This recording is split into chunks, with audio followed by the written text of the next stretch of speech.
Total अभी तक इसरो और डीआरडीओ सब मिला के 1500 साइंटिस्ट अभी तक मारे जा चुके हैं, ठीक है। और एक में भी रशिया या चाइना का ट्रेस कुछ भी नहीं मिला है। तो जिनको वो डॉलर से नहीं परचेस कर पाए उनको मार दिया गया।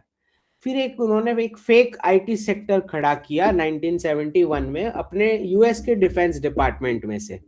आइडिया ये था कि हम जो है भारत का डिफेंस और स्पेस मैन्युफैक्चरिंग एग्रीकल्चर कुछ डेवलप होने ही नहीं देंगे। तो इसके लिए इन्होंने पहले तो एग्रीकल्चर का बर्बाद करने के लिए एक पूरा वेव चलाया भारत में, वेस्टर्न एजेंसीज ने, कि आपने अपने फादर ब्रदर सिस्टर के साथ अपना हक मांगना चाहिए, आपको प्राइवेसी की जरूरत है। ये बोल बोल करके सारी फैमिलीज तुड़वा के एग्रीकल्चर सेक्टर की सारी जमीन टूट गई और एग्रीकल्चर सेक्टर बर्बाद हो गया, क्योंकि सबने अपना हिस्सा ले लिया फैमिली के कॉर्पस में से। अब एग्रीकल्चर सेक्टर बर्बाद हुआ, लेकिन डिफेंस स्पेस डेवलप हो जाएगा तो प्रॉब्लम है। तो इन्होंने एक फेक आईटी सेक्टर खड़ा किया और बोला कि डॉलर वाली सैलरी हम यूएस से देंगे और इनसे कूली वाला काम करवाएंगे। और क्योंकि डॉलर वाली सैलरी मिल रही है तो सारा मेरिट इनका जो है ऑटोमेटिक आईटी सेक्टर में आ जाएगा। मतलब पूरे भारत का जो सबसे मेरिटोरियस स्टूडेंट है वो आईटी में जाके कूली वाला काम करेगा अमेरिका के लिए और उसको डॉलर की पेमेंट हम देंगे। ये आइडिया से उन्होंने किया और हमारे सारे आईआईटीज इसी दौर पे बन गए, क्योंकि हमने तय कर लिया कि भाई अमेरिका की गुलामी हमने करनी, वो कूली वाले काम ही हमने करने। तो ये जो उनका आइडिया था, इसमें कोई मैकेनिकल इंजीनियर बन रहा है फिर भी आईटी सेक्टर में जा रहा है क्योंकि डॉलर वाला पे मिल रहा है। इसी में से पुणे बैंगलोर ये सब गलती से खड़े हो गए, ये सारी सिटीज रॉन्ग मॉडल पे डेवलप हो गए डॉलर के इनफ्लो के चलते। अब जैसे चाइना को मैन्युफैक्चरिंग की गुलामी दी गई, हमको ये सर्विसेज सेक्टर की गुलामी दी गई। कोई ओरिजिनल रिसर्च तो हुआ ही नहीं, सब ऐसे। अच्छा, हमारी आईटी कंपनीज को लग रहा था कि हम अमेरिका को बेवकूफ बना रहे हैं, उनको लग रहा था कि हम फेक बिलिंग करके बिलिंग आवर्स चढ़ा के इनसे पैसे निकलवा रहे हैं। उनको समझ में ही नहीं आया कि हमारा डिफेंस स्पेस ये सारे सेक्टर्स को बर्बाद करने के लिए मेरिटोरियस स्टूडेंट को कूली वाले काम में ये लोग लेके जा रहे हैं। किसी को समझ ही नहीं आई ये स्ट्रैटेजी। तो ऐसे ही सारे आईआईटीज खड़े हो गए। अब 1973 में वो जाते हैं किसिंजर सऊदी अरेबिया और ऑयल फॉर सिक्योरिटी प्रोग्राम करते हैं। मतलब तुमको ईरान और ईरान के प्रॉक्सीज से हम सिक्योरिटी देंगे, उसके बदले में तुम सारा क्रूड ऑयल जो है वो डॉलर में बेचोगे। तो उसी में से पेट्रो डॉलर का जन्म हुआ। उसी में से सारा का सारा जो है रेडिकलाइजेशन शुरू हुआ। वही पेट्रो डॉलर से भारत की दोनों साइड की हाईवे की प्रॉपर्टीज खरीदी गई कम्युनिटी विशेष के द्वारा। उसी में से अचानक से सलीम जावेद की बॉलीवुड में स्क्रिप्ट्स आना शुरू हुई। अमिताभ बच्चन मंदिर में सारे प्रश्न पूछ रहे हैं, 786 का बिल्ला लेके घूम रहे हैं, आपके सारी सिटीज में टेरर अटैक्स चल रहे हैं, और स्क्रीन पे प्रेम बन के आते हैं, मूवीज में लव जिहाद चल रहा है, सारी मुस्लिम हीरोइंस गायब कर दी गई स्क्रीन पर से। ओके। तो खान चले आते हैं बॉलीवुड में, उस बॉलीवुड में जिसमें हिंदू नाम रखना पड़ता था उसमें खान चले आए बॉलीवुड में। तो डॉलर नहीं होता तो खान नहीं आते। अच्छा, तीनों खान जो है अपने हिसाब से सारी कंट्रीज का सेक्शन बना के घूम रहे हैं। एक ने पाकिस्तान यूएई ले रखा, दूसरे सऊदी ईरान ले रखा, तीसरे ने टर्की और चाइना ले रखा। तो ये पूरा रेडिकलाइजेशन जो हुआ पूरा का पूरा पेट्रो डॉलर फंडेड हुआ। तो भारत पाकिस्तान बांग्लादेश सबको मुस्लिम्स में कन्वर्ट करने के लिए, रेडिकलाइज करने के लिए आधा पेट्रो डॉलर खर्च हुआ है। जो मुफ्त का जमीन से निकलता है क्रूड ऑयल, और वो भी कोई और उनको निकाल के देता है, वो भी टैलेंट नहीं है उन लोगों में, वो भी कोई और सेल कर मार्केट करके पैक करके बेचता है। तो वो जो जमीन से फ्री में निकल रहा है उसका आधा वेल्थ यूज हो चुका इंडिया पाकिस्तान बांग्लादेश को रेडिकलाइज करने में। 1979 में डेंग शाओपिंग जाते हैं प्रेसिडेंट कार्टर के पास और उनको पूछा जाता है कि भाई हमको ये टेक्नोलॉजी चाहिए, एक एक फैक्ट्री में से इतनी निकल के आ रही हैं कार्स। तो प्रेसिडेंट कार्टर ने बोला कि तुम जाके पहले तुम्हारा कंजम्पशन खत्म करो, इंडिया में तो हम नसबंदी करवा रहे हैं, उनका बर्थ रेट नीचे करवा रहे हैं, क्योंकि आप लोगों ने हमारे लिए मजदूरी करनी है, हम हायर रेस है। तो चाइना को अगर मजदूरी करनी है तो अपना बर्थ रेट कंजम्पशन खत्म करो। तो डेंग शॉपिंग आके चाइना में सिंगल चाइल्ड पॉलिसी इंपोज करते हैं। अब फिर उनको सारी टेक्नोलॉजी दी गई। अब क्योंकि वो एक पूरा फेक आईटी सेक्टर खड़ा किया था, तो वो उसका पूरा रिजर्व करेंसी का बबल आईटी सेक्टर में जाके बैठ गया लेट 90s आते आते।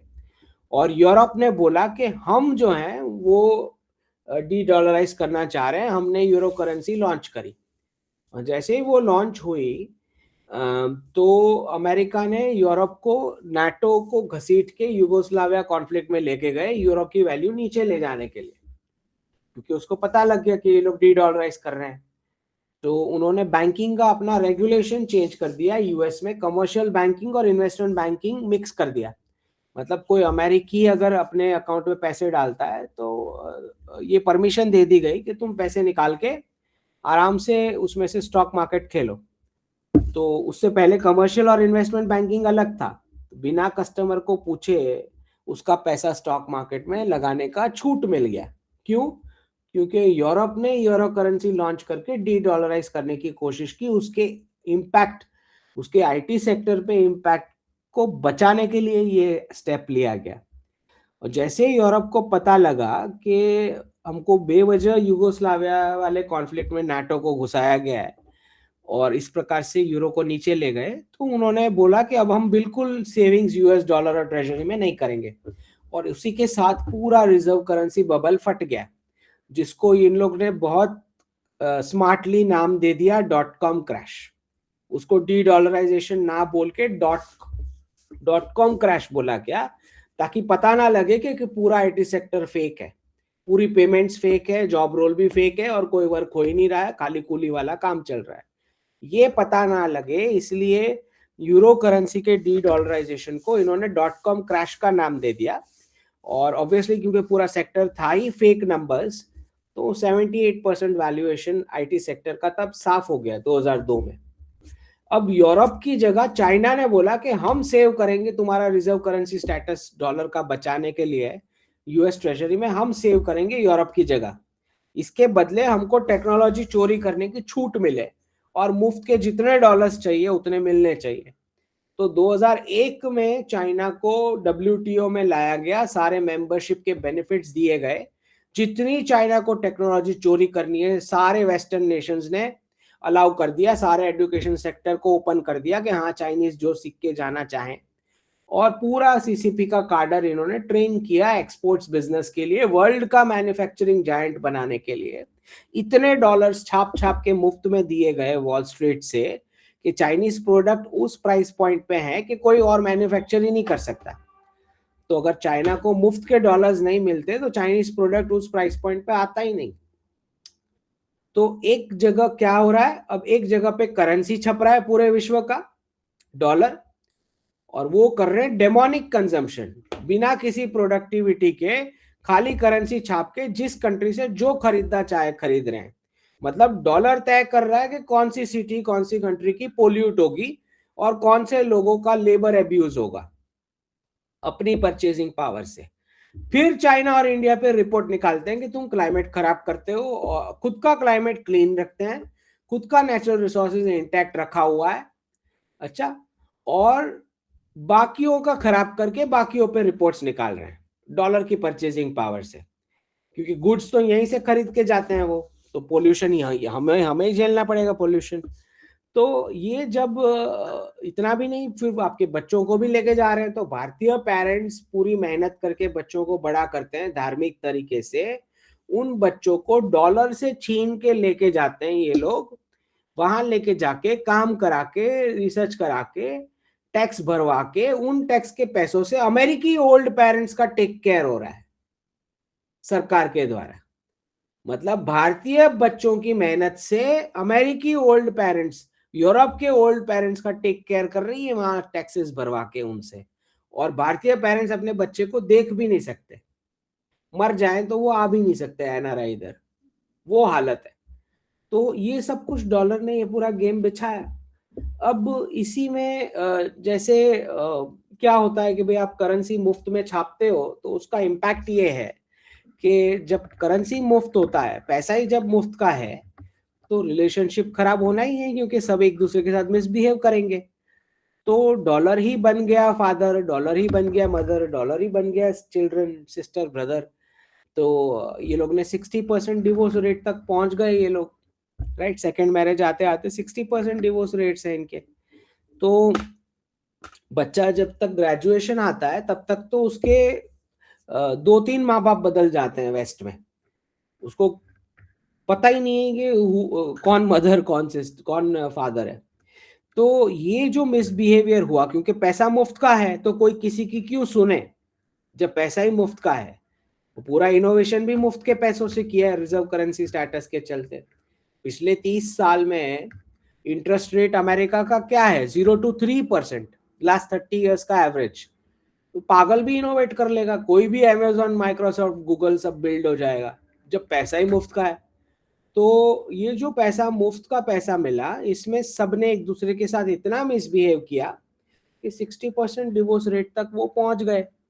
पेरेंट्स बच्चों को घर से बाहर निकाल दे, 15-16 साल के बच्चे भी निकल जाएंगे क्योंकि पैसा मुफ्त का मिल रहा है। 0 to 3% मतलब मुफ्त का पैसा, तो बच्चे भी क्यों सुनेंगे पेरेंट्स की, वो भी निकल जाते थे। तो ये करते करते उनका 2008 का क्राइसिस आया। लेकिन सबसे बड़ा टर्निंग पॉइंट ये है कि उन्होंने गलती ये करी कि हमारे चीफ मिनिस्टर का वीजा कैंसिल किया, वीजा रिजेक्ट किया। उसी दिन प्रधानमंत्री जी ने बोला मीडिया को, तब चीफ मिनिस्टर थे, कि मैं अमेरिकन को इधर लाइन अप करूंगा वीजा के लिए, तो ऐसा भारत में बनाऊंगा। तो जापान के, मुझे समझ में आता है जियो पॉलिटिक्स, कि जापान के प्राइम मिनिस्टर जो हैं शिंजो एबे, उन्होंने ये डी डॉलराइजेशन का पूरा प्लान बनाया, और मतलब उनकी मेंटरशिप बोल सकते हैं। और चीफ मिनिस्टर 6 दिन के लिए जापान गए, और फिर तय हुआ कि भारत में एक ऐसा फाइनेंशियल हब होना चाहिए जो पूरे विश्व को डी डॉलराइज करे। तो गुजरात में अहमदाबाद और गांधीनगर के बीच गिफ्ट सिटी की कल्पना की गई। उसी में जापान जो है फिर भारत का, गुजरात का पार्टनर बन गया। और फिर वाइब्रेंट गुजरात समिट की शुरुआत हुई, और फिर 3-4 वर्जन वाइब्रेंट गुजरात समिट करने के बाद गुजरात मॉडल रेडी हो गया, और फिर वो प्राइम मिनिस्टर बन गए। तो जो मैंने बताया कि फाइनेंशियल क्राइसिस जो हुआ 2008 का, उसमें वापस इन्होंने डॉलर छापा, क्योंकि इनको कुछ और आता ही नहीं है, तो वापस डॉलर छापा। लेकिन इस बार एक बड़ा चेंज हुआ, इस बार बहुत सारी गल्फ की सरकारें गिर गई, क्योंकि सारा इन्फ्लेशन जो करेंसी छापने का पास ऑन किया गया, उसको इन्होंने स्मार्टली अरब स्प्रिंग का नाम दिया, अरब स्प्रिंग 2011। ये नहीं बोला कि अमेरिकी लाइफस्टाइल के बिल बाकी का विश्व भर रहा है डॉलर में इन्फ्लेशन पास ऑन करके, नहीं, उसको अरब स्प्रिंग 2011 का नाम दे दिया। लेकिन गल्फ के लोगों को, गल्फ के जो गवर्नमेंट थे, उन तो सबको पता लग गया कि ये तो अमेरिकी इन्फ्लेशन है, वो जो हम झेल रहे हैं उसकी वजह से हमारी सरकार गिर गई। तो उस बार पहली बार गल्फ को रियलाइज हुआ कि हमारा आधा क्रूड ऑयल का वेल्थ इंडिया, पाकिस्तान, बांग्लादेश को रेडिकलाइज करने में खर्च हो चुका है। अब आधा बचा है, और इकोनॉमिक्स तो कुछ आती ही नहीं हमको, तो पाकिस्तान की तरह कटोरे लेके घूमना पड़ेगा कुछ सालों में। तो वो खोजने लग गए इंटरनेशनल पार्टनर डी रेडिकलाइजेशन के लिए, और लकीली उसी वक्त प्रधानमंत्री जी प्रधानमंत्री बने थे। तो सबसे पहले यूएई आया, उन्होंने यूएई के प्रिंस, और आते ही देखा कि इंडिया में कुछ इनटॉलरेंस डिबेट चल रहा है। 2015 में दिल वाले मूवी का कुछ बैन चल रहा था। तो वो यूएई जाते ही पहले ही उन्होंने जो है टॉलरेंस मिनिस्ट्री शुरू कर दी दूसरे ही दिन। बिल्कुल वैसे फिर यूएई के प्रिंस को भेजा गया अक्षरधाम दिल्ली, और तय हुआ कि पूरा गल्फ अगर डी रेडिकलाइज करना है तो योग, आयुर्वेद और मंदिर ही सही रहेगा। फिर जैसे प्रधानमंत्री जी को पता था कि इंडियंस के पास इतना गोल्ड है, पूरे वर्ल्ड को हम ही डी डॉलराइज कर लेंगे, तो उन्होंने गोल्ड मोनेटाइजेशन स्कीम लाया। लेकिन किसी ने गोल्ड अपना दिया ही नहीं, किसी इंडियंस ने दिया ही नहीं गोल्ड अपना। तो वो प्लान फ्लॉप हो गया। तो फिर तय हुआ कि पहले रूपी को क्लीन करते हैं। वो सारे देश जो नकली रुपीस छाप के अपनी कंट्री चला रहे थे, उनको पहले जो है उनका सॉल्यूशन लाते हैं। तो उन्होंने डीमोनेटाइजेशन अनाउंस किया और पाकिस्तान, बांग्लादेश, नेपाल, श्रीलंका, मालदीव्स, ये सारे के सारे, यूके, सारे के सारे देश बैंकरप्ट हो गए क्योंकि वो नकली इंडियन रुपीस छाप के अपनी कंट्री चला रहे थे, इंक्लूडिंग यूके। सबके सब बैंकरप्ट हो गए। तो प्रधानमंत्री जी का ये कहना कि भाई तुमको पैसा चाहिए तो ऑफिशियली कटोरे में लेके आओ भाई, मांगते हुए आओ, फिर हम कंडीशंस देंगे, फिर ले जाओ। ये तो क्या तरीका हुआ कि हमारी करेंसी छाप दोगे तुम। तो इस तरह से रूपी को क्लीन किया गया। फिर आइडिया ये किया गया कि भाई क्योंकि कोई एक कंट्री का सिंगल कंट्री रिजर्व करेंसी नहीं बना रहे हम, मल्टीपोलर वर्ल्ड में जा रहे हैं, मल्टी करेंसी वर्ल्ड बनेगा बास्केट ट्रेड के लिए। तो हम सारी कंट्रीज थोड़ा थोड़ा गोल्ड इकट्ठा करेंगे तो डी डॉलराइज हो जाएगा। किसी एक कंट्री को सारा इकट्ठा करने की जरूरत नहीं है। तो ब्रिक्स प्लस के सारे देशों ने गोल्ड और सिल्वर इकट्ठा करना शुरू कर दिया 2015 से। उसके बाद ये तय हुआ कि कोई भी मल्टीलैटरल ट्रेड पैक्ट हम नहीं करेंगे, सिर्फ और सिर्फ बायलैटरल फ्री ट्रेड अग्रीमेंट, मतलब एक देश का एक देश के साथ। मतलब प्रधानमंत्री जी का कहना है कि एक एक कंट्री आए, लाइन में आए, एक एक के साथ नेगोशिएट करेंगे और फ्री ट्रेड, क्योंकि मल्टीपल कंट्रीज के साथ ट्रेड पैक करेंगे पूरा ब्लॉक बना के, तो उसमें डॉलर बाय डिफॉल्ट बैठ जाएगा, तो फिर उसको निकाल नहीं पाएंगे। एक कंट्री है तो एक के साथ ही नेगोशिएट करके उनके साथ डिस्कशन हो सकता है, भाई कल से नहीं होने वाला डॉलर में ट्रेड, तो मुझे एक को ही मनाना पड़ेगा, 15-20 कंट्री को नहीं मनाना पड़ेगा। तो उस हिसाब से सारे मल्टीलैटरल ट्रेड पैक कैंसिल कर दिए गए और एक एक फ्री ट्रेड अग्रीमेंट। फिर तय हुआ कि अगर सिंगल कंट्री, मतलब कोई एक कॉमन करेंसी नहीं बन सकती है, तो पेमेंट मैकेनिज्म तो बन ही सकता है। तो फिर यूपीआई बनाया गया और अब तय ये हो रहा है कि हमारा पेमेंट मैकेनिज्म 30 से ज्यादा कंट्रीज में अभी है। तो बस सामने वाली कंट्री के पेमेंट मैकेनिज्म के साथ उसको लिंक करना है। उसके बाद मैं रुपी में पे कर रहा हूँ, सामने वाले को युआन में मिल रहा है, बीच में डॉलर का कोई काम नहीं।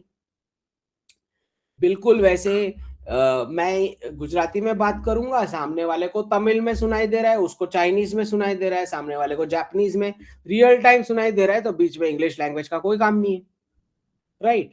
तो डॉलर और इंग्लिश लैंग्वेज जिन्होंने सारे स्टेट्स के बीच और सारी कंट्रीज के बीच जिन्होंने झगड़ा करवाया, उन दोनों का रोल 2030 तक खत्म होने जा रहा है।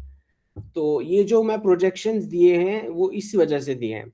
दूसरा, शी जिनपिंग, सबसे पहले शी जिनपिंग को ऑफर किया गया था कि भाई युआन और रुपी में ट्रेड करते हैं, तो 2018 में उन्होंने मना कर दिया। लेकिन जब कोरोना आया तो शी जिनपिंग को समझ में आया कि पूरी विश्व की 40 साल तक मजदूरी करने के बाद खाली $3 ट्रिलियन रिजर्व्स में बने हैं, और अमेरिका ने 16 ट्रिलियन छाप के अमेरिकन को दे दिए कोरोना में, जाओ मजे करो, यूज करो। तब जाके शी जिनपिंग ने पूरे चाइना में पब्लिक को स्क्रीन पे दिखाया कि $100 का नोट खाली 17 सेंट में बनता है, छपता है, और $100 का रियल प्रोडक्ट्स चाइना से लेके जा रहे हैं ये लोग। तो आप लोग अनएम्प्लॉयमेंट के लिए रेडी रहिएगा, ये हमें नहीं करना है, हमको डी डॉलराइज करना है। तो उसके बाद शी जिनपिंग भी अलाइन हो गए इस प्रोसेस में। अब जो चल रहा है, क्योंकि चारों जो हॉटस्पॉट्स खड़े किए गए थे वो डॉलर के लिए खड़े किए गए थे, पीओके, ताइवान, यूक्रेन और ईरान, इजराइल, ये नॉर्थ कोरिया, साउथ कोरिया, हर हर हर एक देश में इन्होंने हॉटस्पॉट खड़े किए थे डॉलर को रिजर्व करेंसी में रखने के लिए, नेबर्स को एक दूसरे के साथ झगड़ा करवाया। तो हमारा पार्टीशन भी डॉलर की वजह से हुआ है। तो हमारे पार्टीशन से पहले सेकेंड वर्ल्ड वॉर खत्म होते ही प्रेसिडेंट रूजवेल्ट, स्टालिन और चर्चिल का मीटिंग होना था। उस मीटिंग से पहले रूजवेल्ट स्टालिन को बोलते हैं कि तुम भारत को रखो, चर्चिल से हम डिस्कस नहीं करेंगे। और वो बुक में लिखा हुआ है स्टालिन्स वॉर्स में कि कैसे भारत को रशिया को पकड़ा दिया गया और अमेरिका ने पकड़ा दिया, क्योंकि 2 बकेट खड़ा करना है। हर एक नेबर को बोलना है कि तुम्हारा बाजू वाला चोर है, उसको हम सैंक्शन करेंगे, you continue with the US dollar. तो एक बकेट ऑफ नेशंस को आर्म्स और डॉलर दिया जाता है, बाजू वाले को सैंक्शन किया जाता है, दोनों फाइट करते हैं और यूएस डॉलर कंटिन्यू करता है रिजर्व करेंसी स्टेटस में। तो ये करते करते उसमें से पीओके, ताइवान, यूक्रेन, ये सब खड़े हुए हैं हॉटस्पॉट। अब क्योंकि डॉलर की जरूरत नहीं है, ये सारे हॉटस्पॉट रिवर्स होने वाले हैं। That is the projection. तो जैसे यूरोप खड़ा है रशियन बॉर्डर पे, रशिया खड़ा है चाइना बॉर्डर पे, चाइना खड़ा है इंडिया बॉर्डर पे, इंडिया खड़ा है पाकिस्तान बॉर्डर पे, पाकिस्तान खड़ा है अफगानिस्तान बॉर्डर पे, अफगानिस्तान खड़ा है ईरान बॉर्डर पे, ईरान खड़ा है इराक बॉर्डर पे, इसराइल बॉर्डर पे। तो हर एक एरिया में इन्होंने दो दो बकेट खड़े किए, एक को डॉलर्स और आर्म्स, बाजू वाले को सैंक्शन। दोनों लड़ते रहो और यूएस डॉलर कंटिन्यू करता है रिजर्व करेंसी स्टेटस। अब क्योंकि डॉलर की जरूरत नहीं है, तो अब सारे के सारे रिवर्स हो रहे हैं हॉटस्पॉट्स। मतलब पीओके भी कंप्लीट होगा, ताइवान भी कंप्लीट होगा, यूक्रेन भी कंप्लीट होगा, और ईरान इजराइल भी कंप्लीट होगा। तो अगले 5 10 15 साल के लिए जो भी मैंने प्रोजेक्शंस दिए हैं, जो जिन्होंने नहीं देखे मेरे टॉक्स, 2021 2022 से मैंने दिए हैं। UAE will be the first Hindu country, Saudi Arabia will be a Jewish majority, और Iran will be a Christian majority. तो 21 22 में तो जब मैंने बताया तो लोग हंस रहे थे, उनको समझ नहीं आई। तो जैसे जैसे ये जो पूरा डी डॉलराइजेशन का स्क्रिप्ट चल रहा है, इसमें सारी आईटी और फाइनेंस कैपिटल्स को कोलैप्स होना है। मतलब न्यूयॉर्क जो है वो फाइनेंस कैपिटल है, और कैलिफोर्निया जो है वो आईटी कैपिटल है। So California, New York, London, Paris, Berlin, Sydney, Toronto, ये सारी कोलैप्स होके सारी टियर 2 और 3 सिटीज ऊपर आएंगी। ओके। तो मैंने जो प्रोजेक्शंस दिए हैं उसमें ऑब्वियसली एनआरआईज के साथ इतना डिस्क्रिमिनेशन होना है, मतलब ऑब्वियसली लास्ट ईयर तक तो सब हंस ही रहे थे, किसी को समझ नहीं आया कि क्या हो रहा है। फिर अब जब ट्रम्प आ गए तो क्लियर सबको दिख रहा है, एटलीस्ट सिग्नल्स तो दिख रहे हैं। तो ये सारे एनआरआईज यूके से शिफ्ट होके सारे के सारे यूएई और बहरीन आने वाले हैं। तो वो जो प्रेडिक्शन मैंने दिया था कि UAE will be the first Hindu country, दूसरा Saudi Arabia will be Jewish, और ईरान विल बी क्रिश्चियन। तो ईरान क्रिश्चियन वाला भी लोगों को नहीं समझ में आया। तो सिंपल सा लॉजिक है कि कोई इस्लामिक देश में जब महिलाएं बच्चे पैदा नहीं करती है, तो इसका मतलब है कि महिलाएं इस्लाम छोड़ चुकी हैं ऑलरेडी। एकदम सिंपल लॉजिक है ये, क्योंकि इस्लामिक देश में बर्थ रेट लो हो ही नहीं सकता है। अगर देश इस्लामिक है और बर्थ रेट कम है, तो इसका साफ मतलब ये है कि महिलाएं इस्लाम छोड़ चुकी है। दूसरा, क्योंकि जो उनकी मेमोरीज जो है वो शाह ऑफ ईरान के टाइम की है, जो जब महिलाएं स्कर्ट भी पहनती थी, पढ़ाई भी करती थी, ये सब वो जो मॉडर्न ईरान वाला टाइम था, उनको लगता है कि क्रिश्चियनिटी का कनेक्शन मॉडर्निटी से है, इसीलिए ये सारे क्रिश्चियनिटी में कन्वर्ट होने वाले हैं। जैसे ही शाह ऑफ ईरान वापस आएंगे, जो मैंने प्रेडिक्शन दिया था 2024 में कि शाह ऑफ ईरान वापस आएंगे, पूरा सारा मिशनरीज की फौज उतर आएंगी यूरोप से, और पूरा क्रिश्चियनिटी में उसको कन्वर्ट करेंगे ईरान को। तो ये सारे हॉटस्पॉट्स रिवर्स होने हैं, ईरान इजराइल वाला, पीओके, ताइवान और यूक्रेन, क्योंकि ये क्रिएट ही डॉलर के लिए किए गए थे, इसलिए बचने का सवाल ही नहीं। तो 2030 के बाद इंग्लिश लैंग्वेज का कोई रोल नहीं है और डॉलर का भी कोई रोल नहीं है, क्योंकि टेक्नोलॉजी दोनों को रिप्लेस कर चुकी होंगी। लेकिन अब हमारे हमारे पेरेंट्स जिन्हें नहीं समझ में आता एजुकेशन के सेक्टर के बारे में, और कंप्यूटर साइंस और इन सब में एडमिशन दिलवा रहे हैं, उससे अट्रैक्ट होके कि आर्टिफिशियल इंटेलिजेंस आ चुका है, एमएल आ चुका है। भाई एआई एमएल खाली टॉप 1% 2% को जॉब देगा, बाकी सारे वो क्यों पढ़ाई करेंगे, उसका कोई मतलब ही नहीं है, राइट। वो आईटी सेक्टर जो डॉलर की पेमेंट्स ले रहा था, वो सामने वाले की जब पेमेंट देने की कैपेसिटी ही नहीं है, तो वो सेक्टर बच कैसे सकता है, उसमें पूरा अनएम्प्लॉयमेंट होना ही है। तो जिन्हें नहीं समझ में आता, इनको ये समझना पड़ेगा, पेरेंट्स को भी ये समझना पड़ेगा कि वो क्लासरूम टू जॉब मॉडल अब पॉसिबल नहीं है। आईटी सेक्टर साफ हो जाएगा, उसके बाद ये जो डिजिटल करेंसी आएगी, डिजिटल रुपी, डिजिटल डॉलर, उसमें बैंकिंग साफ हो चुका होगा, राइट। 2030 तक तो ये सब हो चुका होगा। जैसे एटीएम गायब हो गए, अब मेरे फोन से यूपीआई से पेमेंट हो रहा है, तो अब उसमें यूनिफाइड जो यूएलआई बोल रहे हैं ना, लैंडिंग वाला, तो लोन भी मुझे आरबीआई डायरेक्ट वॉलेट पे दे देगा। तो मुझे बैंक्स का काम क्या है, बैंक्स में वैसे भी बैंकिंग कहाँ हो रहा है, उसमें म्यूचुअल फंड और इंश्योरेंस ही हो रहा है, बैंकिंग कहाँ होता है। तो धीरे धीरे एटीएम्स की तरह बैंक्स भी जाएंगी जैसे ही डिजिटल करेंसी आ जाएगी। फिर टैक्सेशन भी उसी में शिफ्ट हो जाएगा, हर एक ट्रांजैक्शन पे हम टैक्स लेंगे, और इनकम टैक्स और जीएसटी जो है उसका लिमिट बढ़ाते जाएंगे, और डिजिटल ट्रांजैक्शन पे टैक्स लेना शुरू कर देंगे। तो जो पूरा services sector classroom to job model जो ब्रिटिशर्स बिठा के गए थे वो खत्म है, 2030 तक वो खत्म है। खत्म मतलब कोई एक डिग्री का कागज आपको कोई गारंटी 10 साल का जॉब भी मिल जाए तो मुझे सरप्राइज होगा। ओके, वो भूल जाना कि कोई एक डिग्री से 20 30 40 साल का करियर बन जाएगा, खत्म है वो मॉडल चल ही नहीं सकता। वो मॉडल, ये क्राइसिस आ ही इसीलिए रहा है क्योंकि इतने सारे लोग हो गए जिनको कुछ करना ही नहीं है, दूसरे के बिजनेस में पैसा लगाना है। वो लोग इतने सारे बढ़ गए, मतलब 4 फैमिली मेंबर मिलके आज एक पेंसिल भी नहीं बना सकते, जीरो स्किल हो गया है, सारे के सारे डम्ब हो चुके हैं। मतलब सारे फैमिली मेंबर्स मिलके एक प्रोडक्ट तक नहीं बना सकते खुद से, वो हालत हो चुकी है।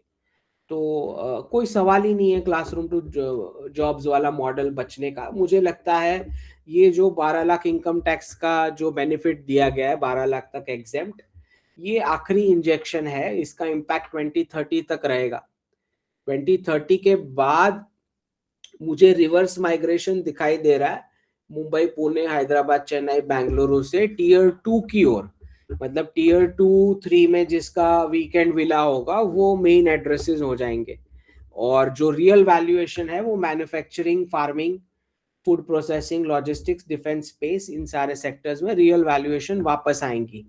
तो जिस प्रकार से फार्मर्स का सुसाइड करा के ये क्लासरूम टू जॉब मॉडल चल रहा था, मतलब 5 kg वीट है मेरे पास, रियल वीट प्रोड्यूस की हुई, उसका 5000 kg मार्केट में पेपर वीट फैला के फार्मर्स का सुसाइड करा के ये फेक सर्विसेज सेक्टर का classroom to job model salary package वाला चल रहा था।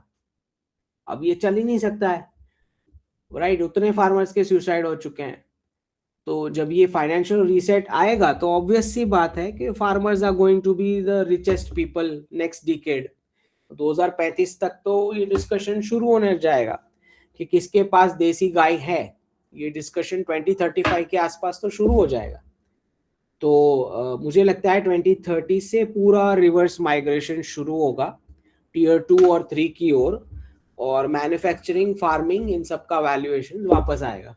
सर्विसेज सेक्टर को बहुत बड़ा हिट लगेगा, आईटी को हिट लगेगा, बैंकिंग को लगेगा, उसके बाद एजुकेशन को लगेगा, क्योंकि उनको पूछा जाएगा कि भाई तुम तो स्लेव्स को बेचने वाले थे कैंपस प्लेसमेंट करके, क्या हुआ? नहीं बिक रहे। तो एजुकेशन सेक्टर को भी बहुत बड़ा हिट लगेगा, क्योंकि उनको समझ में ही नहीं आएगा कि क्या हुआ उनको, क्योंकि उनको पता ही नहीं था ना कि ये पूरा फेक है क्लासरूम टू जॉब वाला। किसी फादर को पूछोगे तो उसको साफ समझ में आएगा कि भाई उस 40 साल से वो नौकरी कर रहे हैं, तो बच्चा पहले दिन ऑफिस में जाके ऐसा क्या करने वाला है जो उसको 10 लाख 20 लाख का पैकेज मिलना चाहिए? तो वो समझ नहीं आ रहा है ना लोगों को। जैसे मेरे पास 5 ग्राम वीट, 5 ग्राम गोल्ड है, रियल गोल्ड, उसके सामने 5000 ग्राम पेपर गोल्ड मार्केट में इन्होंने घुमाया ताकि गोल्ड और सिल्वर आर्टिफिशियली नीचे रहे, डॉलर को रिजर्व करेंसी में कंटिन्यू कराने के लिए। अब क्योंकि रिवर्सल का प्रोसेस चल रहा है तो गोल्ड और सिल्वर की वो स्प्रिंग छूट रही है, अब वो रियल वैल्यूएशंस पे आ रहे हैं। तो गोल्ड और सिल्वर अभी जैसे वर्क कर रहा है एज अ पाइपलाइन, डॉलर का पूरा वैल्यू गोल्ड और सिल्वर में खींच रहे, फिर रुपी जो है वो गोल्ड और सिल्वर में से वैल्यू खींच लेगा अपने में, तब जाके डॉलर और रुपी का ट्रिम दिखेगा रेट में। ओके, तो खत्म है, मतलब वेस्टर्न इकोनॉमीज आर ओवर। अब उनको रियल कुछ प्रोडक्शन करना पड़ेगा, उनका क्लाइमेट पोल्यूट करना पड़ेगा, उनका लेबर एब्यूज करना पड़ेगा, और प्रोडक्ट उस प्राइस पॉइंट पे बनाना पड़ेगा जो बाकी परचेस करना चाहें, तब जाके उनको भी रियल प्रोडक्ट बाकी की कंट्रीज देंगी। इसीलिए ट्रंप ने टैरिफ डाला है ताकि अमेरिकन को आदत करवाई जाए कि प्रोडक्ट बहुत कॉस्टली है तो कम कंज्यूम करो। तो जो मुफ्त का 40 50 साल का आदत हो चुका है करेंसी छाप छाप के कंज्यूम करने का, वो गंदी आदत रुकवाने के लिए टैरिफ वो डाल रहे हैं प्रोडक्ट्स पे, ताकि अमेरिकी लोग जो हैं फॉरेन की चीजें ना परचेस करें और कुछ बनाना सीखें। तो यही है कि एक पूरा जो डेमोनिक कंजम्पशन अमेरिका का हो गया था करेंसी छाप के, और एक चाइना का पूरा डेमोनिक लेवल प्रोडक्शन हो गया था, और जो है बाकी कोई प्रोड्यूस भी ना कर पाए उस प्राइस पॉइंट पे, ये दोनों खत्म होने जा रहा है with dollar as a reserve currency. तो मल्टीपोलैरिटी में बहुत बड़े चेंजेस आ रहे हैं, जॉब मॉडल पॉसिबल नहीं हो पाएगा। कुछ ही वर्षों में वेस्ट महिलाओं को नॉन ह्यूमन डिक्लेयर कर देगा कि वो इक्वल है ही नहीं, उसने किचन में ही रहना चाहिए और चुपचाप काम ही करना चाहिए। ये सब आर्टिकल्स आना शुरू हो जाएंगे फॉरेन मीडिया में कि महिला इक्वल नहीं है, क्योंकि ये सारा जो फेमिनिज्म, एलजीबीटीक्यू, ये सब कुछ डॉलर ने स्पॉन्सर किया था। अब ये पॉसिबल नहीं होने वाला है, हार्डली एक जन को जॉब मिलेगा घर में से। तो क्या करोगे? अब वही कंपनीज बोल रही हैं कि हम तो एआई लगाएंगे, हम तो ऑटोमेशन लगाएंगे। तो वुमेन एम्पावरमेंट का जो फेक गाजर इन्होंने लटकाया था सबको मजदूर में कन्वर्ट करने को, अब वो मैन को भी एम्प्लॉयमेंट देने को तैयार नहीं है। वो बोल रहे हैं हम तो ऑटोमेशन लगाएंगे। अब आप ये देखें कि वो कंपनी जो ऑटोमेशन डालने वाली, एआई यूज करने वाली है, जब वो हमारे बच्चों को जॉब भी नहीं देने वाली, तो क्या पेरेंट्स को उसकी कंपनी में पैसे लगाने चाहिए? या एज अ सोसाइटी क्या हमने उसके प्रोडक्ट्स खरीदने चाहिए? उससे अच्छा मैं अपने नेबर का कोई एंटरप्राइजिंग छोटा सा बिजनेस है, उसका प्रोडक्ट ना खरीदूं। राइट, मैं एक दूसरे सब सब सब लोग एक दूसरे को एम्पावर करेंगे। फिर जब वो जॉब भी नहीं देने वाले, तो मेरे पेरेंट्स उसकी कंपनी में क्यों पैसा लगाएंगे स्टॉक मार्केट में? सिंपल सा लॉजिक है ना। जो लोग बोल रहे हैं कि हम एआई लगा देंगे, फिर हमको इतने लोगों की जरूरत ही नहीं है, तो भाई ये जो पूरा जॉब मॉडल तुम बना के बैठे थे, वो तो उसी उसी बेस पे बना के बैठे थे ना कि सब लोग आपकी कंपनी में पैसा लगा रहे हैं, पब्लिक। राइट। तो अब ये समाज ने सोचना पड़ेगा कि अब जॉब भी नहीं देने वाले वो, तो उस कंपनी में पैसा मेरे पेरेंट्स ने लगाना चाहिए कि पेरेंट्स ने मुझे पैसा देना चाहिए कुछ बिजनेस स्टार्ट करने के लिए, कम से कम कुछ प्रोडक्टिविटी, कुछ एंटरप्राइजिंग मैं सीख लूं। तो समाज ने भी बच्चों को ये एनवायरनमेंट देना पड़ेगा फेल होने का, बिजनेस में टीम बनाने का, बिजनेस मॉडल इवॉल्व करने का। और मेरा तो मानना है कि ग्रेजुएशन सेरेमनी होना ही नहीं चाहिए जब तक बच्चे प्रूव ना कर दें कि एटलीस्ट ब्रेक इवन पॉइंट तक पहुंच चुके हैं, नो प्रॉफिट नो लॉस तक। खुद ही टीम बना के उन्होंने ये बिल्ड कर लेना चाहिए। समझ रहे हैं? तो उस तब तक किस बात का ग्रेजुएशन, कोई मतलब ही नहीं जब तुमको कुछ आता ही नहीं। तो this is how looks like कि भाई पूरा स्किल्स बेस्ड मॉडल में जाएगा। आईआईटीज की जगह आईटीआईज का इंपॉर्टेंस हो जाएगा। जो हाथ पैर से काम करेंगे उनको ज्यादा पेमेंट होने वाला है। डेस्क जॉब्स बहुत सारे गायब होने वाले हैं वर्ल्ड वाइड। और 2030 के बाद ये डिग्री वाला तो खत्म है। मतलब आपको हर दूसरे तीसरे साल नया स्किल लेना पड़ेगा। वो नहीं चल सकता कि एक कागज दे दिया है उससे 20-30 साल का कोई जॉब रोल मिल जाएगा। That's not possible any more. Okay, क्योंकि करेंसी छाप छाप के सारी इकोनॉमीज ये खराब कर चुके हैं। तो गोल्ड और सिल्वर में आप देख ही रहे हैं, इसी वजह से गोल्ड और सिल्वर ऊपर जा रहा है, क्योंकि इतना जो स्किल, बिना स्किल का अनप्रोडक्टिव पॉपुलेशन हो चुका है पूरे वर्ल्ड का, किसी को कुछ आता ही नहीं है। So that is the reason कि सारी करेंसीज बर्बाद हो गई है। और अब ये फाइनेंशियल रीसेट आने वाला है। और ये जैसे फाइनेंशियल रीसेट आएगा तो बहुत ही ज्यादा डिस्क्रिमिनेशन एनआरआईज के साथ होने वाला है, मार पड़ने वाली है, लिटरली भागना ही पड़ेगा। ओके। तो जो हम देख रहे हैं कि भाई सारी आईटी और फाइनेंस कैपिटल्स गिरा के यूएस, यूके, कनाडा, ऑस्ट्रेलिया, सबकी यूनिवर्सिटीज भारतीय पेरेंट्स की पॉकेट मनी से ही चल रहे थे। अब वो सारी यूनिवर्सिटीज बोल रही हैं कि हम आपके घर तक, दरवाजे तक आके चलाएंगे, हमको सरवाइव करने के लिए आप इंडिया में आने दो। तो अब ये सारे यूके, कनाडा, ऑस्ट्रेलिया की यूनिवर्सिटीज भारत आ रही हैं। चल ही नहीं सकती ना बिना भारतीय पेरेंट्स के पैसों के, तो वर्ल्ड चल ही नहीं सकता है पूरा का पूरा। पूरा भारतीय पेरेंट्स चला रहे हैं वर्ल्ड को। हमारी धार्मिक पेरेंटिंग से पैदा हुए बच्चे ही पूरे वर्ल्ड को चला रहे हैं, बाकी सबका बर्थ रेट जा चुका है। तो इजराइल भी बोल रहा है कि भाई गाजा के लिए यूपी से वर्कर्स चाहिए। यूपी से क्यों चाहिए? क्योंकि रेडिकल्स के साथ लड़ने वाले तो यूपी और बिहार के ही हैं। दो ही स्टेट है जो पूरे कंट्री का नेशनल सिक्योरिटी देख रहे हैं, यूपी और बिहार, इन दोनों महिलाओं ने ठेका ले रखा है पूरे भारत की सुरक्षा के लिए, बर्थ रेट मेंटेन करने का। बाकी सारे स्टेट्स की महिलाओं ने, उनको हर 6 महीने नया लैपटॉप, नया कार, नया फोन, नया वेकेशन करने जाना है। तो बाकी सारे स्टेट्स का बर्थ रेट जा चुका है। सिर्फ और सिर्फ यूपी और बिहार की महिलाएं कंट्री का नेशनल सिक्योरिटी देख रही है। तो ये कब तक चलेगा ये हमें भी देखना पड़ेगा, बिकॉज इतना रेडिकलाइजेशन हो रखा है। 4 साल महाराष्ट्र के पास बचे हैं, सिर्फ 4 साल। 4 साल में अगर डी रेडिकलाइजेशन प्रोसेस नहीं हुआ तो सबके सबको भागना पड़ेगा महाराष्ट्र छोड़ के गुजरात। तो ये समझना है कि birth rate is 95% of your internal security. कोई कोई कोई पुलिस, कोई जुडिशरी, कोई कोर्ट, कोई कॉन्स्टिट्यूशन, कोई आपको राइट्स नहीं दे सकता है। आपके साथ पहले हादसा हो जाएगा, फिर शायद सुनवाई देने को मिले, कुछ आपको कंपनसेशन मिल जाए, लेकिन हादसा तो आपके साथ पहले हो ही जाएगा। तो वो तो मॉब आपके साथ कर ही लेगा जो करने का होगा। तो जो जिन जिन महिलाओं, जो महिलाएं आज जन्म नहीं दे रही हैं बच्चों को, वो अपनी डॉटर्स का डेथ वारंट साइन कर रही है। मतलब आपकी बेटियों को फिर बालिका वधू करना पड़ेगा अगर जीवित रहना है, और आपकी बेटी अगर बालिका वधू नहीं करेगी तो उनकी बेटी को जोहर और सती करने की बारी आएगी। सिंपल सा लॉजिक है, जिसके पास बर्थ रेट है पूरा वेल्थ उसी के हाथ में जाता है। एकदम सिंपल लॉजिक है, पूरे वर्ल्ड का वेल्थ उसी के हाथ में जाता है जिसका बर्थ रेट मेंटेन्ड है। तो अनफॉर्चुनेटली हमारा सब खत्म हो चुका है।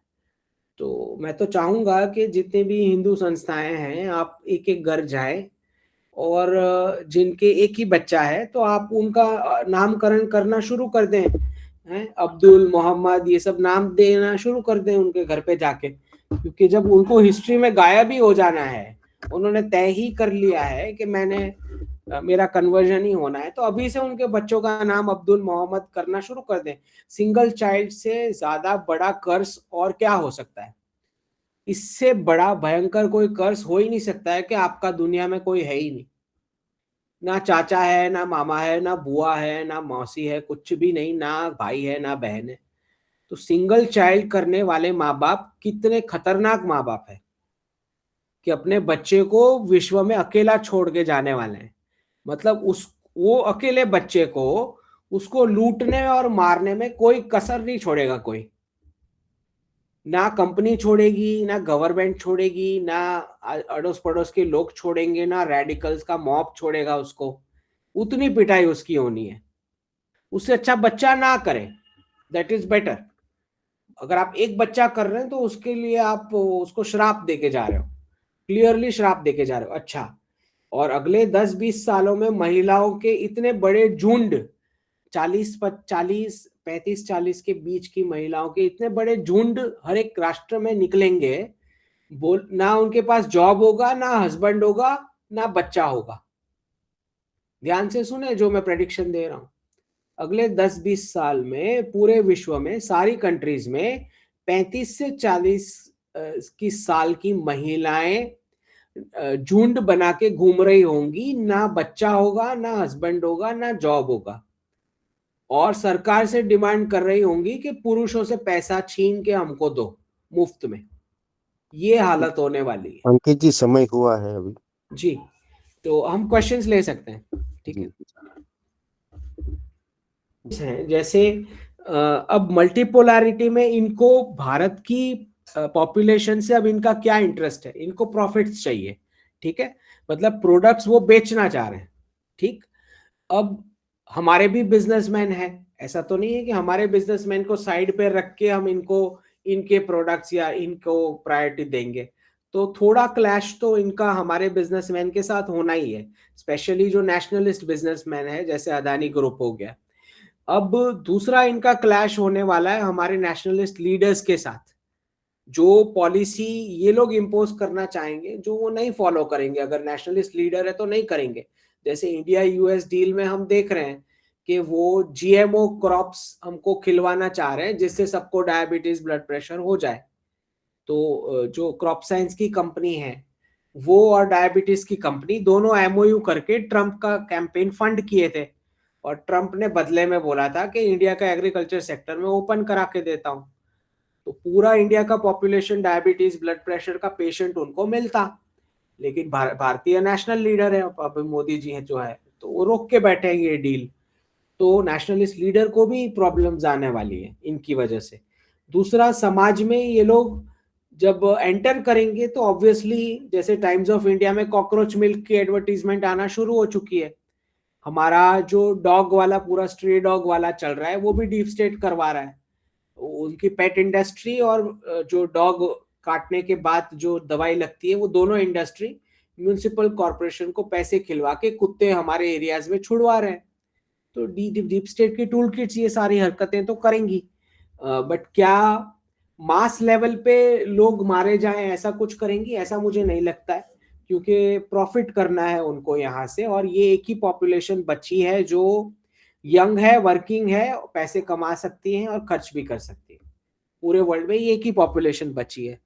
तो मास लेवल अटैक नहीं दिख रहा है, लेकिन नेशनलिस्ट लीडर्स पे, नेशनलिस्ट बिजनेसमैन पे और सोसाइटल अटैक दिख रहा है। मतलब ये LGBTQ और फिर ये कुत्ते बिल्ली, कुत्ता हस्बैंड, कुत्ता क्या, कुत्ता सन और कैट डॉटर, ये सब जो निकला है, मतलब बिना बिना मैरिज के खाली कुत्ते बिल्ली के साथ रहो काइंड ऑफ, ये सब चलता रहेगा। ये सब नैरेटिव ये लोग करेंगे। पहले जब गोल्ड और सिल्वर जब एज कॉइन्स चल रहे थे तो उसमें डेट मॉडल वाला जीवन पॉसिबल नहीं था कि मुझे लोन लेके प्रोडक्ट्स खरीदने हैं। अब वो आदत पड़ चुकी है लोगों को, तो वापस गोल्ड और सिल्वर पे तो जाना मुश्किल है, वो नहीं हो पाने वाला है। मतलब जो भी डिजिटल करेंसी रहेगी, CBDC डिजिटल रुपी, 500 की नोट पे एक्शन आने के बाद, उसके बाद कुछ लिंकेज उसका गोल्ड के साथ होगा। तो अभी टेम्पररी क्या होने वाला है इस साल, क्योंकि सारे क्लैशेस भी होने वाले हैं। हमारा भी राउंड 2 ऑपरेशन सिंदूर का होगा, ईरान वाला भी चल रहा है, ताइवान वाला भी चलेगा। तो ये तो पूरा साल ऐसे ही जाने वाला है। तो इसमें गोल्ड और सिल्वर दोनों ऊपर जाने वाले हैं, उसमें कोई डाउट ही नहीं है। सिल्वर 3 लाख क्रॉस करेगा ही करेगा, कोई डाउट ही नहीं है उसमें। ठीक है। तो लेकिन जब फाइनेंशियल रीसेट आएगा तो गोल्ड और सिल्वर की सारी वैल्यू जो है वो रुपी के अंदर चली जाएगी और वो डॉलर के सामने ट्रिम दिखेगा आपको डॉलर रेट में। तो अभी ऊपर है, शॉर्ट टर्म भी ऊपर जाएगा, मीडियम टर्म भी ऊपर जाएगा, लेकिन जब फाइनेंशियल रिसेट हो जाएगा तो गोल्ड और सिल्वर की वैल्यू रुपी खींच चुका होगा अपने में। ओके। देखिए राजेंद्र जी, इसके रिवाइवल में बहुत ज्यादा महत्व इस बात का है कि समाज कब स्टैंडर्डाइज्ड प्रोडक्ट्स खरीदना बंद करें, ब्रांड्स का और कंपनीज का।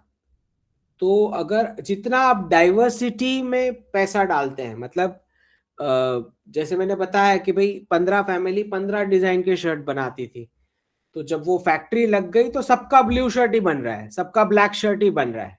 समझ रहे हैं? तो जितना जितना हमारा समाज इंडिविजुअल स्मॉल और मीडियम एंटरप्राइजेस को सपोर्ट करने वाली प्रोडक्ट्स खरीदना शुरू करेगा, उतना उतना हम जॉब मॉडल में से बाहर निकल सकते हैं। जी गुप्ता जी,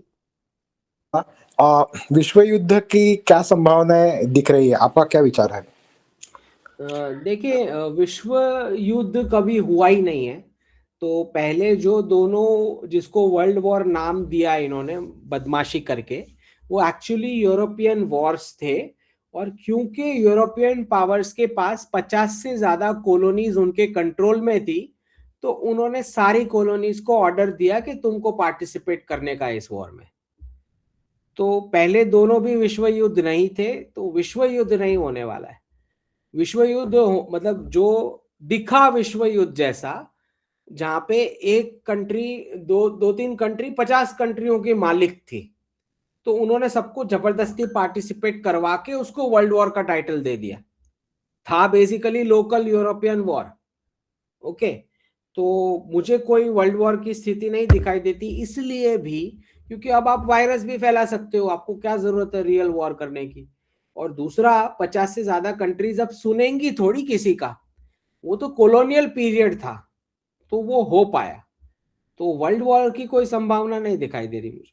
केमिकल वॉरफेयर की जो टेक्नोलॉजी है वो इतनी आधुनिक हो चुकी है, तो क्या क्या संभावना बनती है कि कोई भी राष्ट्र इसका प्रयोग करे और इससे सृष्टि में प्रलय हो? नहीं, ये देखें, दिस इज वेरी हाइपोथेटिक। कोई इस्लामिक कंट्रीज के पास ऐसा कुछ आ जाए और वो कंट्री पूरा पागल हो, ऐसा पॉसिबिलिटी। मेरे फोन से तो वो मेरा नाम लेंगे। कार्तिक जी आपका हो गया ना कंप्लीट? जी मेरा हो गया। जी पूछिए नियति ताई। नमस्कार अंकित जी। जी नमस्कार। हाँ, मैं नियति बोल रही हूँ पुनरुत्थान से। जी मेरा ये प्रश्न ये है कि आप कह रहे हैं ना मुस्लिम कंट्री बदलने लगेंगी, इधर यूएई हो जाएगा, वो ईरान चेंज हो जाएगा, तो इन मुस्लिमों का क्या भविष्य है? कौन से जो भारतीय हैं उनका? आप भारतीयों का पूछ रहे हैं? विश्व की स्थिति में, हाँ या नहीं, भारत देखें, की स्थिति में? हाँ देखें, जैसे सऊदी अरेबिया जो, मतलब अगर आप देखें तो प्रधानमंत्री जी सिर्फ 2 ही लीडर्स को ब्रदर बुलाते थे 2024 तक। हाँ, MBZ यूएई के और MBS सऊदी अरेबिया के, और किसी को ब्रदर नहीं बुलाते थे। लास्ट जी। ईयर उन्होंने और 2 ब्रदर ऐड किए, कतर और ओमान। तो आपको ये समझना है कि गल्फ की कंट्रीज ये समझ चुकी हैं कि इनको, वो खोज रहे हैं कि भाई उनके पेरेंट्स थे कौन, और उनको पता है कि सनातन ही था। मतलब अभी भी आप मार्केट में चले जाओगे तो आपको अभी भी वहां रुपया बोलते हैं, उनको पता था कि रुपीस चलती थी करेंसी। तो इवेंचुअली सऊदी अरेबिया जो हब है, जिसको इस्लाम का ये माना जा रहा है रिप्रेजेंटेटिव, तो जब वो पूरा डाइवर्ट हो चुका होगा तो फिर प्रश्न ये आएगा कि जो इतनी कंट्रीज में कन्वर्ट किए उन्होंने, इंडिया, पाकिस्तान, बांग्लादेश, फिर बाकी भी कंट्रीज है, सेंट्रल एशिया की कंट्रीज तो आप जानते ही हैं कि पूरी मॉडर्न हो चुकी है। हाँ, पूरी, वो हाँ, तो उसमें कुछ भी नहीं बचा है। फिर रहता है India, Pakistan, Bangladesh main chunk, और इंडोनेशिया भी। अब तो जब प्रधानमंत्री जी इंडोनेशिया के साथ प्रेस कॉन्फ्रेंस कर रहे थे तभी तो उन्होंने ऑफिशियली पहली बार डी रेडिकलाइजेशन शब्द इस्तेमाल किया। तो इंडोनेशिया भी एक कंट्री ऐसी है जहां पे बोल रहे हैं कि 1000 मंदिर का प्लान है, 1000। तो पूरा सब जगह से रिवर्सल दिख रहा है, सिवाय हमारे बाकी सब जगह सिग्नल दिख रही है कुछ ना कुछ। वही मैं अब हमारे में ऐसा है कि एक तो हमारे पड़ोस में आपने बराबर से ठोकना पड़ेगा। तो जब तक वो जब तक वो दिमाग से वो कीड़ा नहीं जाएगा जो गजवा हिंद वाला है, तो बराबर से पाकिस्तान को ठोकना जरूरी है, क्योंकि वो पूरा जो इस्लामिक एक्सपेरिमेंट है वो कितना रॉन्ग है उसका कोलैप्स दिखना जरूरी है। ठीक है, फिर यहाँ पे आपको ऑल्टरनेट लीडरशिप खड़ी करने की जरूरत है। जैसे ओएसी खड़ा है, बिल्कुल वैसे जो पुरानी ट्रेडिशनल लीडरशिप है उसको आपको नई लीडरशिप के साथ रिप्लेस करना है with in Muslim community. Okay, पर वो मुस्लिम कम्युनिटी में करेंगे कैसे? जैसे उनके तो वो बिल्कुल कट्टर रहते हैं कि इन्हें ही करना है, ऐसा ही करना है। नहीं, वो नए वाले हमें खड़े करने पड़ेंगे विद इन देयर कम्युनिटी। जैसे मैंने बताया ना कि ओवैसी जैसे खड़े हुए हैं, तो वो बंगाल में लड़ेंगे तो मुस्लिम वोट्स ही कटवाने वाले हैं। हाँ, वो मुस्लिम वोट। तो बिल्कुल वैसे नई लीडरशिप पूरी क्रिएट करनी पड़ेगी विद इन द कम्युनिटी, और फिर नेक्स्ट जनरेशन जो है उसको आपको इंसेंटिव्स देने पड़ेंगे घर वापसी के लिए। ठीक है, तो पहले इकोनॉमिक जो है उनका ये करके, उनको कट करके फिर इंसेंटिव दे रहे हैं घर वापसी के लिए। तो आई थिंक हर एक चीफ मिनिस्टर अपने अपने स्टेप्स ले रहे हैं, बुलडोजर से लेके चीजें पॉलिसीज में भी। नहीं, पर आप जैसे कह रहे हैं कि पाकिस्तान को ठोकना पड़ेगा, तो वैसा कुछ भारत का दिख नहीं रहा है अभी। नहीं, इसी साल होगा, इसी साल होगा। हाँ, इसी ईयर होगा। अभी समय हो गया है, बहुत अधिक समय हुआ है, हम जी इस सत्र को पूर्ण करेंगे। धन्यवाद।